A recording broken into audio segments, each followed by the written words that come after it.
కాళేశ్వరం కూలేశ్వరం కాదన్నారు మాజీ మంత్రి హరీష్ రావు. కాళేశ్వరం ప్రాజెక్టు ద్వారా సాగునీరుతో పాటు కోటి మంది ప్రజలకు తాగునీరు అందుతోందన్నారు. ఇప్పటికైనా మేడిగడ్డ పిల్లర్స్ రిపేర్ చేసి మరిన్ని భూములను సాగులోకి తీసుకురావాలన్నారు. కాళేశ్వరం బంగారంగా లక్షలాది ఎకరాల్లో కాళేశ్వరం ఆయకట్టు కింద పంటలు పండుతున్నది నిజం. కాళేశ్వరం ప్రాజెక్టు కింద కోటి మంది ప్రజలకు మంచినీళ్లు తాగుతున్నది నిజం.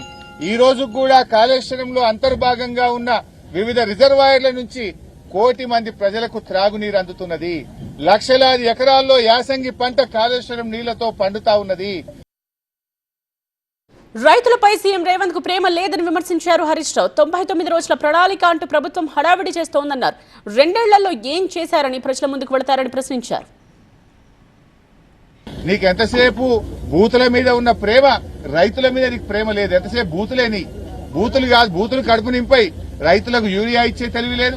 పోయిన యాసంగి బోనస్ ఎగ్గొట్టినవు, ఈ యాసంగికి రైతు బంధు ఎగ్గొట్టినవు.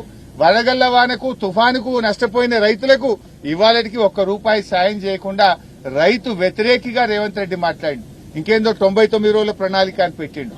ఆ 99 రోజుల ప్రణాళికలో రైతుల గురించి చెప్తారట. ఏం చెప్తావు రైతుల దగ్గర పోయి?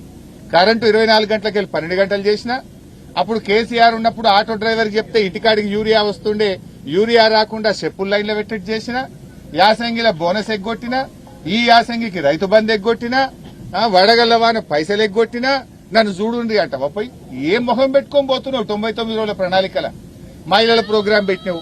99 రోజుల ప్రణాళికల మహిళల దగ్గరికి పోయి నేను మహాలక్ష్మి 2500 ఎగ్గొట్టినా, నేను తులం బంగారం ఎగ్గొట్టినా, స్కూటీలు ఎగ్గొట్టినా అని చెప్పడానికి పెట్టుకున్నావా 99 రోజుల ప్రణాళిక?